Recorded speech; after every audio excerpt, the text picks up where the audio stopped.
All right, we are here in Salt Lake City, and we're going to do a street epistemology conversation. My name is Ian. I'm Deborah Don. And we're going to be talking about gun control. So Deb and I know each other. We've seen each other at a few meetups, so I'm going to assume we already have a rapport built up. So what is your claim that you'd like to explore today? I think my claim is that the government should not engage in forms of gun control. Okay, so the government should not engage in forms of gun control. Correct. So I want to make sure I fully understand this. There are some kinds of gun control that people advocate that they want to put in place, and there's other kinds of gun control that sort of already exist and have existed for a long time. So are you arguing that is your belief that we should stay at the status quo where we are, or we should repeal some of the restrictions that are in place even today? I think I'd be okay if we stayed where we are, but there should be no new gun control. Okay. So no new gun control. Right. And again, I don't want to be pedantic, but obviously there are many states with many different kinds of gun control. So do you want to say that at the federal level, the federal government shouldn't do any new gun control, or?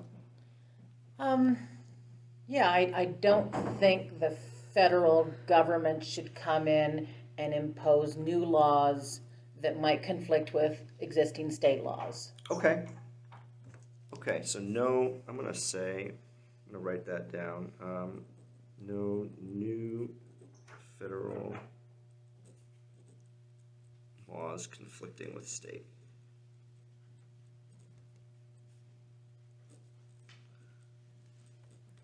And just so that we can kind of have a reference point, how confident would you say you are in that? Are you 100% confident? No way, no how?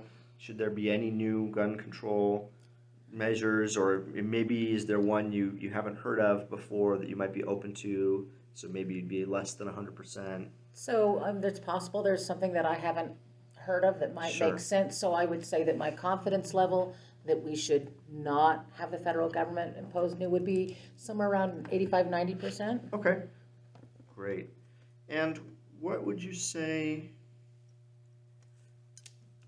What are the reasons? What do you think? I'll just leave it open for the moment. What is your reasoning for that? So my reasoning for that is twofold. One has to do with what I think is the original purpose of that Second Amendment, which is our ability to take up arms if our government actually violates the Constitution, gets out of control, and we need to take our country back. But the second is just a personal safety, and my feeling that the gun control measures that are proposed get in the way of law-abiding citizens protecting themselves without effectively stopping criminals from getting their hands on guns. Okay, so there's kind of two main pillars here I'm hearing. We have this sort of originalist constitutional interpretation where the citizenry needs to be able to fight against tyranny on the one hand, but then we also have this sort of separate concern of personal safety where, do you mind if I ask, are you a gun owner? Or I do own a gun, yes. And so for your own protection, I'm assuming you own and keep a gun, and you feel that it can help protect you and indeed other law-abiding citizens, and that restrictions are likely to interfere with your ability to protect yourself, but are not likely to reduce crime or anything like that. That's correct. And just the fact, whether I have a gun or not, the fact that I could have a gun is a potential deterrent. Whereas if we remove all guns and make them illegal, and the criminals know they have high confidence that you aren't going to have a gun. It's a fair game. So whether I have the gun or not, the fact that I could have a gun is also somewhat of a deterrent. Okay, so let's, I'm going to explore these maybe one at a time. So we'll start with the constitutional one. I'm going to see if I can remember the Second Amendment. I believe it is a well-regulated militia being necessary to the public defense, or to the common defense, I think it is. The right of the people to bear arms shall not be infringed. Is that close enough? It's close enough, yes. Okay. That's impressive. That's the only one I know because I've read it recently, because it's, people really get down in the weeds in this, right? Right. So, I guess what we're saying is the common defense is the ability to resist tyranny. Let me ask this: do you feel as though, do you believe that, with armed as the citizens are now, that they would be able to effectively resist tyranny? I think that Vietnam and some other smaller countries have shown that even outgunned by a well-armed and well-trained military, that, yeah, there could certainly be guerrilla groups that can pose not the same kind of defense, but basically fight by different rules. Okay, I think that's fair. Maybe a point would be for you looking at the outcomes of U.S. military and other engagements. Right, ultimately we did not succeed in defeating the Viet Cong and the North Vietnamese. There's an argument that we failed in Afghanistan, right? And so using these asymmetric tactics seems like a viable path to resistance potentially. Potentially. Okay. I'd also like to explore the personal safety and law-abiding thing. So you voiced the claim that gun control measures are unlikely to affect the availability of guns to criminals. Correct. So, To dedicated criminals. sure, okay. Okay. So, Distinction. I wonder where, to me, implicit in that claim is sort of a belief about where the guns that criminals have come from. Not necessarily. I know where Okay. you're going with that, but it may be that you can look at statistically and say, no, most guns are actually being acquired through legal means. But what I believe is that if we blockaded those means that they're legally getting their guns right now, they will find ways to go around those blockades and find other ways to get the guns. So even if statistics right now are saying that they're getting their guns legally, I think that if you block those legal means, if they want a gun, they will still get a gun. Yeah. I don't mean to dispute. I think that in many cases the guns are purchased legally, but maybe the transfer to a criminal is illegally, like a straw purchase or something like that. Possibly. Yeah. It could be just a gun Sure. theft. Sure. Okay. So, I mean, one for context, we're having this conversation on July 9th. And so a very recent event was the assassination of Shinzo Abe the other day. Did you hear about that? I just saw a headline. I Yeah. didn't read the whole thing. So it was shocking because he was killed with a homemade gun in Japan, which I guess on the one hand perhaps suggests the futility of gun control. On the other hand, the reality is that gun crime is extremely rare in Japan. You know, there's maybe, I think, on the order of 10 gun deaths a year, something like that, in a country of 100 million people or so. And so it does seem that some countries are able to reduce the supply of guns to criminals. What differences do you see between the U.S. and countries like that? Is a question I might ask. I don't know that I have enough education to comment on what's going on in other countries. Okay. And other countries certainly don't have a Second Amendment right, and there's just so many different things going on in other countries. I don't know that I'm educated enough to make a claim about that. Okay. Do you think if we looked at examples of where, if we were together to actually look in great detail at the experience of other countries, and maybe look at a country that did a gun control measure or a gun buyback program, would the outcome of that, in terms of the accessibility of guns to criminals, would that be information that would potentially change your confidence that we can't, gun control measures in the U.S. won't have any effect on the availability of guns here? Sorry, that was a little bit of tortured phrasing, but Well, I still think that the fact that we have that Second Amendment and that guns can never entirely disappear from our country still means that there are criminals who will find their ways to get guns. Okay. And it's the criminals I'm concerned about, and I don't want to be an unarmed person or perceived as an unarmed person to a criminal who would make their own or steal one or whatever. I see. And so I guess these two claims kind of interact in that our constitutional protections will prevent us from doing measures that certain other countries have done. I think even our constitutional amendment brings criminal mindset into that. I've got my gun, they can't take it away from me. So I certainly acknowledge that guns are in the hands of the wrong people. Yeah. I just don't think that we can completely stop that, and that in trying to do that, we are tying the hands of the wrong people. Okay. One other piece of evidence that I think might be useful in this conversation, and I would be curious if you agree, is the frequency with which legally owned guns are used in self-defense. Would that be an important data point in your reasoning?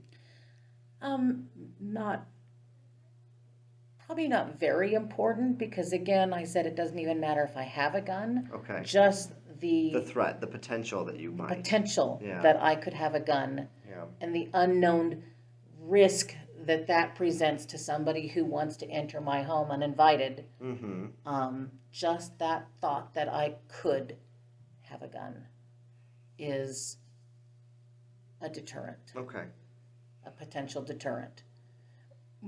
Or the opposite statement, which is the complete knowledge that I could not have a gun, Mm-hmm. that is an incentive. Okay. Does anyone else want to have any thoughts? I do. Okay. Yeah, please go Especially ahead, for Lisa. a single woman living alone, I understand that mindset completely. The question I thought of was, are there any gun control laws that could be passed that would be beneficial, would you support those if they were shown to maybe reduce accidental shootings of maybe between children or other accidental, that can reduce that kind of So thing? I certainly like things that talk about responsible gun ownership and putting liability upon gun owners for making their weapons accessible to children. And I suppose that there is one delay tactic where they say a two-week waiting period or something like that to prevent crimes of passion. Doesn't that already exist? In some states, In it certainly, California, it certainly it does, does in yeah. California. I don't know about here, but And It my certainly does not exist here. does not. No. and my son purchased a gun in California Oh. and used that to kill himself, and he had to wait 2 weeks. So he planned ahead, but he still was able to. That only stops like the immediate All that impulse. that can reduce certain types of crime, but it's not. So is there any laws that you can think of that you would support in that, like maybe safety or lockup or questioning people, psychiatric evaluations, or anything that could reduce accidental shootings, maybe. I don't know, that's just an example. Maybe yeah. there's something else that you Yeah, can think of. there are things that sound good, and like this new one, this red flag law, it sounds good. You hear someone talking about something, make a report, but we already have a problem with couples who are involved in divorce situations who all they do is point a finger and say sexual abuse, Make reports. and you are guilty until proven innocent. And I fear that red flag laws will disarm people who need weapons by someone who has other reasons to keep that, maybe even to keep defense away from them. So I feel that, again, the possibility of manipulation, that we are tying the hands of the most law-abiding people and not really being effective at keeping them out of the hands of people who would use them criminally. Mm-hmm. That makes sense.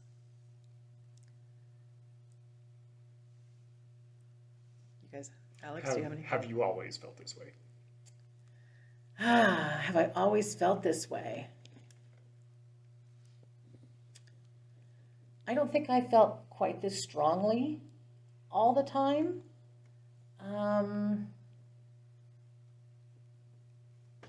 And yet, my son's death 11 years ago,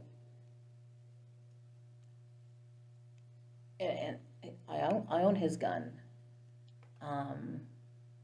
And when I got that gun back, it was an empowerment thing for me.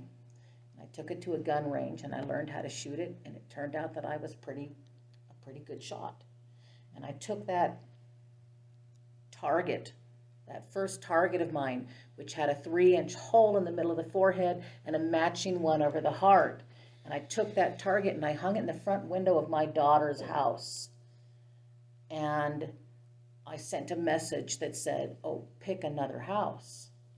And that, I think, really is a moment where I felt this and felt again and again that we're tying the hands of the wrong people.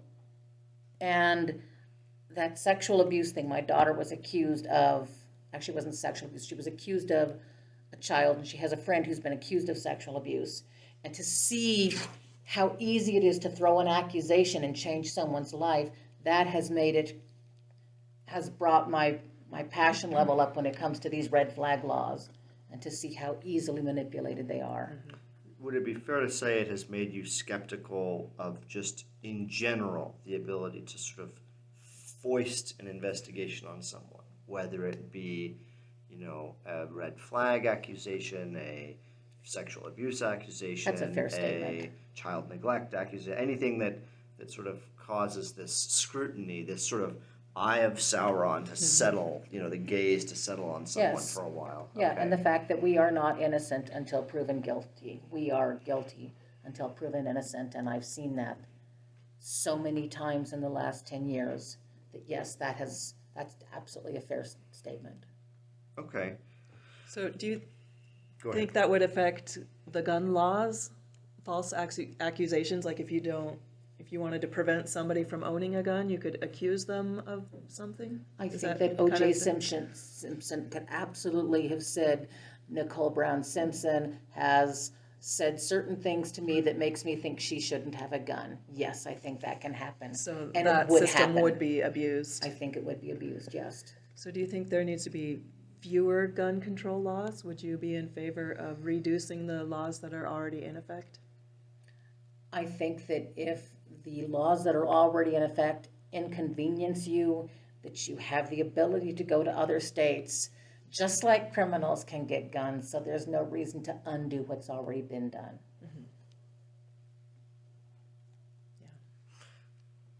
I just want to explore a little bit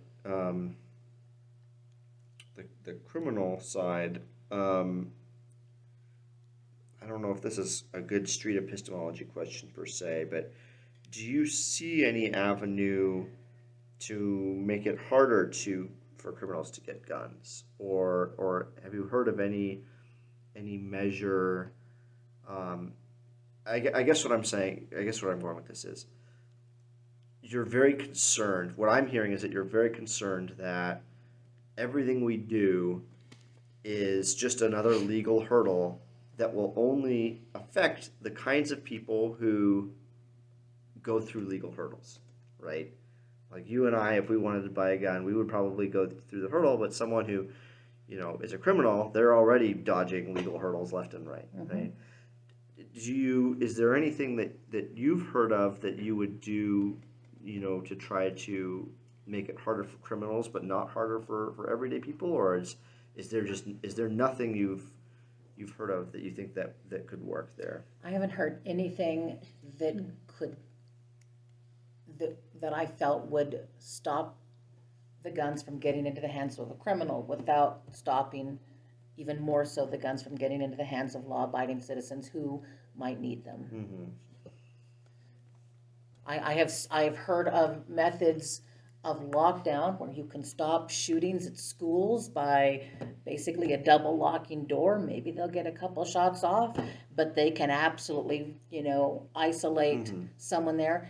I think that we can make our schools safe, and I think that if we make our schools safe, we will draw these Columbine killers out into the shopping malls and the concerts and the theaters, and it is impossible to make every place safe. Mm-hmm.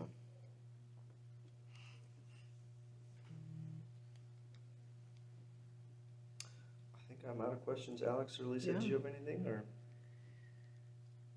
There's nothing that could change your mind, is what you're saying? There's nothing. At this point? I have not. Or reduce your confidence? I have never heard anything that would be an effective enough solution. No. Okay. Everything I see, the Well, other side of that coin.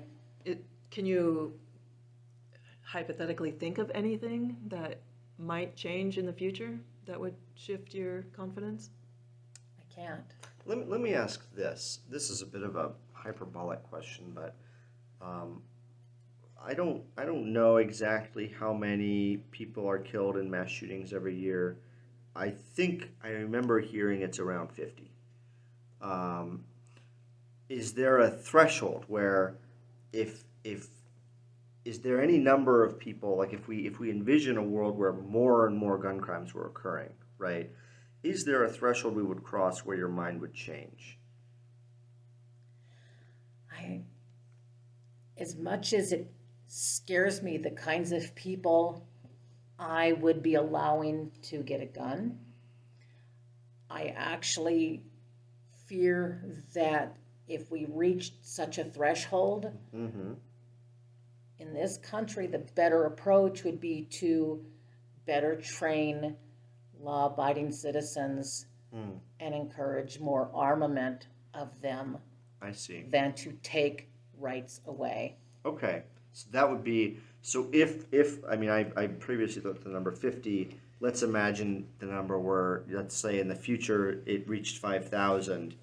In that world, you would say, what we need to do is empower people to fight back at a mass shooting instead of try to address the problem by getting rid of guns. And to increase the fear of the criminal. Sure. Of how quickly they will be gunned down and stopped in their ability to die in infamy, yes. Okay. That actually is one thing that I think is one of the best deterrents is let's quit lowering our flags and advertising, Yeah. Let's quit making people die in infamy for their crimes. I've heard the argument made of just the more guns that are available, the more chances that they'll be stolen, that children will get them, that there'll be more accidental shootings, that there'll be just more gun violence in the community just because of the sheer number and availability of guns. Is there a limit to like who should own them or how you access them? Or does everyone Like I want to said, turn 18 or 21? Like I said, I'm okay with the personal responsibility laws that holds the gun owner responsible. But as far as determining who, like I said, I think there's too much manipulation in a system to be able to take it away from the wrong people. So and you have- would err on the side of giving them out more liberally than, Well, I wouldn't make it more liberal than the laws that we already have. well, I don't mean liberal in Yeah. like the political sense of the word, but like generously, like anybody who comes in gets a gun. As long as they're like, don't have a felony or they don't have, or they're of age, or whatever the requirements are. I don't know what they are in Utah. I don't like that. It's unpalatable, but But that's preferable It's to preferable. limiting and only Yes. giving them to police officers or military personnel. yes. Okay. What if we, so you, a few times you've said that you are okay with sort of personal responsibility laws and things like that. Hypothetically, let's say that, and this is a real pie in the sky idea, right? But if we could somehow trace guns very effectively, I think, guns already have serial numbers. Maybe we put serial numbers on shell casings or something, right? And so when you buy a box of ammo, there's a serial number range that gets recorded that you bought it at that gun store or something. What would you think about liability laws? So in the wake of something, it becomes possible to see, mass shootings typically, I think the shooter buys the gun themselves, but criminals, they often use a straw purchase or they get it on the black market. What would your reaction be to a system, theoretically, where we could trace that gun back to the last sort of legal owner and pin liability on them for not sort of better controlling the firearm? If your gun gets stolen or something. Exactly. Are you liable for what Yeah. happens after that? Well, are you liable for not doing more to prevent the theft, right? The theory being, well, you just had it on the nightstand or something. You know what I mean? In a drawer? Yeah. So, I mean, those have to be judged on a case-by-case basis. Sure. But yes, gun carelessness, I would like to see us try to do a little better That is job. prosecuted sometimes, right? I think it is. At least in California, I know it is. Yeah, I don't probably. know about Utah law. So yes, that carelessness, but there's always the theft and. We've been talking a long time. Yeah. Do you feel attacked or are you No, okay not at all. talking? Okay. Not at all. Yeah. I think I'm out of questions. So thanks for exploring this issue with me. I really enjoyed hearing your thoughts about it. Thank you. Thank you. Very interesting. Anything you want to add, Alex, or are we good? We're done? Deb, do you want to add anything to that? No, I'm good. You're good. Okay, thanks, guys. Say goodbye.